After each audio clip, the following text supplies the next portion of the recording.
નમસ્કાર વિદ્યાર્થી મિત્રો, આપણે જે સિરીઝ ચાલુ કરી છે જીપીએસસી ક્લાસ 1-2 ની પ્રિલિમ્સ માટે, એનું સૌથી પહેલાં તો હું ઉદ્દેશ્ય સ્પષ્ટ કરી નાખું કે આ વર્ષે જીપીએસસીએ ન તો ડીવાયએસઓ, ન તો સ્ટેટ ટેક્સ ઇન્સ્પેક્ટર, ન તો ચીફ ઓફિસર જેવી સુપર ક્લાસ 3ની વેકન્સી ક્યારે આવવાની છે, એક્ઝામ ક્યારે આવવાની છે, કોઈ જ સ્પષ્ટતા નથી કરી.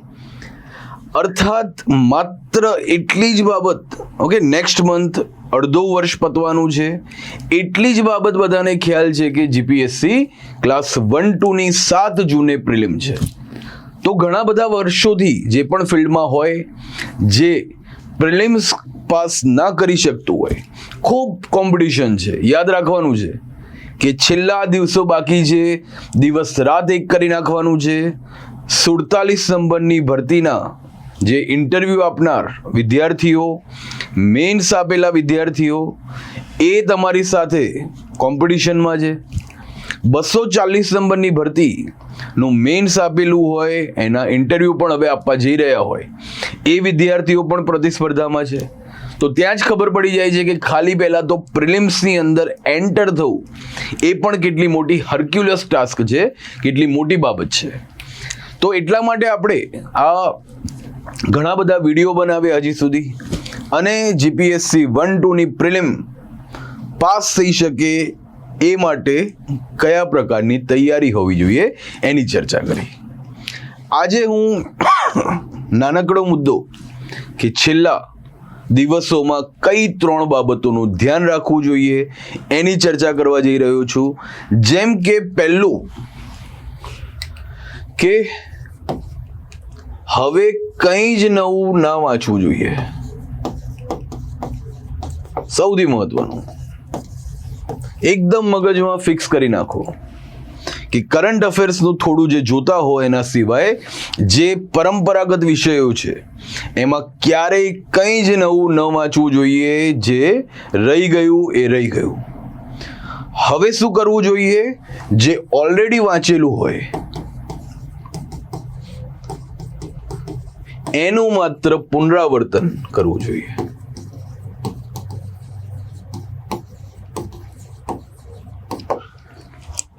ઓછું વાંચવાનું છે, એકનું એક વાંચવાનું છે, નવું નથી વાંચવાનું. બીજી બાબત, રિવાઇઝ કરેગા વો રાજ કરેગા. પુનરાવર્તનથી જ આ પરીક્ષા પાસ કરીને જીવનમાં પરિવર્તન લાવવાનું છે. તો માત્ર ને માત્ર રિવિઝન એ છે હવે છેલ્લા દિવસોમાં સફળતા માટેની સાચી ચાવી. તો પહેલો મુદ્દો. બીજો મુદ્દો કે એક્ઝામના છેલ્લા દિવસોમાં જોવા માટે, એક્ઝામના દિવસે જોવા માટે, એક્ઝામની આગલી રાતે જોવા માટે દરેક વિષયની શોર્ટ નોટ્સ બનાવીને રાખો.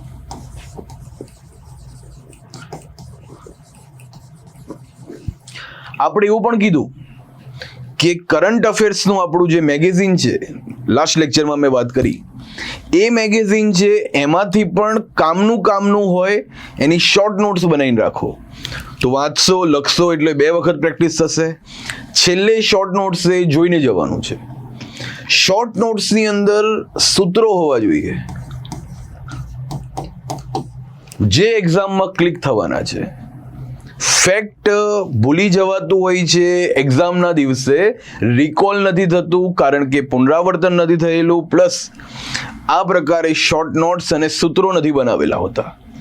જેમ કે મેં એક વખત વાંચ્યું હશે અને સૂત્ર બનાવ્યું હશે, હરાહદ, હડપ્પા, રાવી નદી, હડપ્પા, દયારામ સાહની, મોસીમોરા, મોહેન્જોદડો, સિંધુ નદી, મોહેન્જોદડો, રખાલદાસ બેનર્જી, ર ઉપરથી એમનું નામ આવે છે. તો આને કહેવાય સૂત્રની તાકાત. નહીં તો આટલા ઇઝી MCQ પૂછવામાં આવે તો પણ વિદ્યાર્થીઓ ભૂલ કરીને આવતા હોય છે. જેમ કે અલ નીનો ખૂબ ચર્ચામાં છે હાલમાં. તો અલ નીનો મુદ્દા ઉપર કે કઈ ધારા જે પ્રશાંત મહાસાગરમાં આવેલી છે એ ઠંડી થઈ છે, ઠંડી છે અને ગરમ થઈ છે, અને અલ નીનોની શરૂઆત થઈ છે. તો હમ્બોલ્ટ અથવા પેરુની ધારા. હવે મને પૂછવામાં આવે કે ઠંડી ધારા, કોલ્ડ કરન્ટ્સ કયા છે? નીચેના જે નંબર્સ આપેલા છે 1 2 3 4 5 અને ઓપ્શન બનાવ્યા છે ABCD 1 2 3 2 3 4. સૂત્ર ના બનાવ્યું હોય, હું ડંકાની ચોટ ઉપર કહું છું કે MCQ સોલ્વ ના થાય. આજે પણ મેં એક વખત વાંચ્યું હશે, આજથી 15 વર્ષ પહેલા, પણ સૂત્ર એટલું પાવરફુલ બનાવ્યું હશે કે આજે પણ મને એક્ઝામમાં ઠંડી ધારાનું અગર પૂછવામાં આવે, કઈ નીચેનામાંથી ઠંડી ધારા છે, કઈ ગરમ ધારા છે, કદી ભૂલ ના થાય. ઓકે, પહેલું તો મેં કીધું કે અલ નીનો, હમ્બોલ્ટ, પેરુની ધારા ઠંડી છે, ગરમ થઈ જાય એટલે અલ નીનોની શરૂઆત થઈ છે. આમ મેં સૂત્રમાં પહેલું રાખ્યું હમ્બોલ્ટ. बराबर છે? Peru, Humboldt. हम बोले ओए बंगाली कौन ग्रीन केला फेंक रहा है. हम्बोल्ट ले फॉर लेब्रेडोर. हम बोले ओए शिवो जापान पास से. बंगाली बेंगुला. कौन कैनरी. Green Greenland. केला कैलिफोर्निया.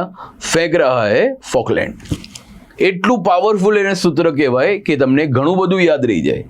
આખું ભારતનું ચોમાસું જે એન્સો ઉપર આધારિત છે, અલ નીનો ને સાઉધર્ન ઓસિલેશન, દક્ષિણી દોલન ઉપર આધારિત છે, એ પણ ત્યાં ક્લિક થાય અને સૂત્ર બનાવતા વખતે કેટલો એફર્ટ આપ્યો છે એ પણ તમે જુઓ કે કદી MCQમાં ભૂલ ના પડે. તો ખૂબ જ મહત્વ છે આવા પ્રકારના સૂત્ર બનાવો. ધ્યાનમાં રાખો કે એક્ઝામમાં હું બેઠો હોઈશ, મને 4 ઓપ્શનમાંથી રીકોલ કઈ રીતે થશે, કઈ રીતે કનેક્ટ થશે અને સાચા ઓપ્શન ઉપર હું ટીક કરીને આવીશ. સૂત્ર બનાવો. તો શોર્ટ નોટ્સ, સૂત્ર, કરંટની પણ મેં વાત કરી લીધી. હવે છેલ્લો પોઈન્ટ.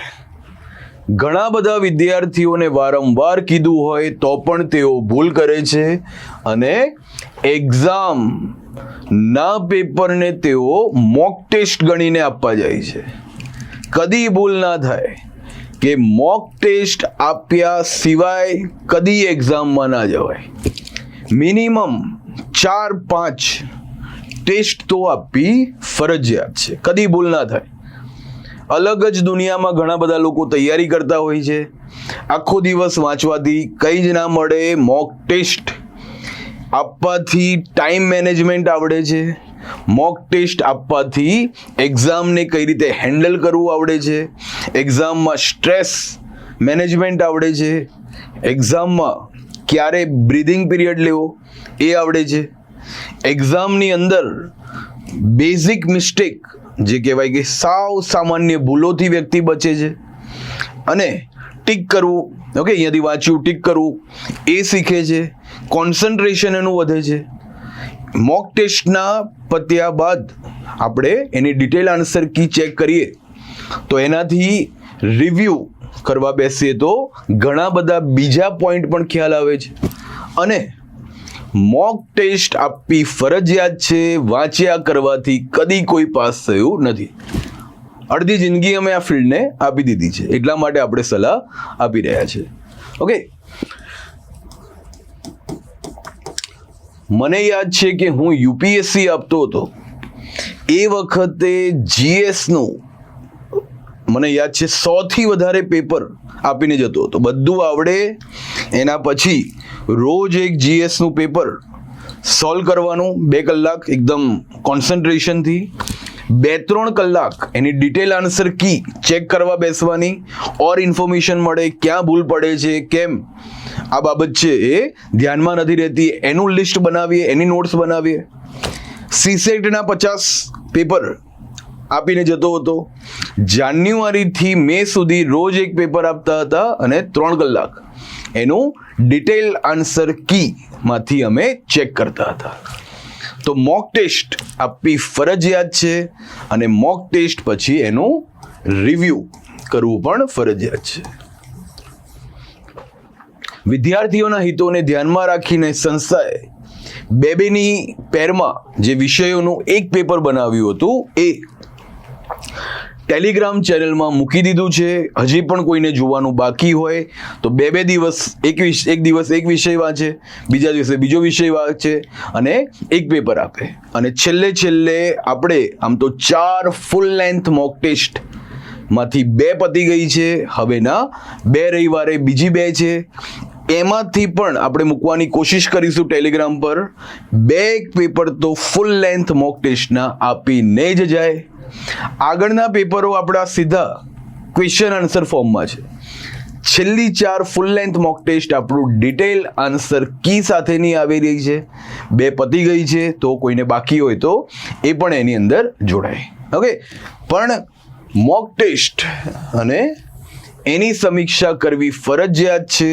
અગર ન કરી તો ખૂબ ગંભીર સમસ્યાનો સામનો તમને પ્રિલિમ્સમાં કરવો પડશે. અત્યારથી ખ્યાલ હોવો જોઈએ.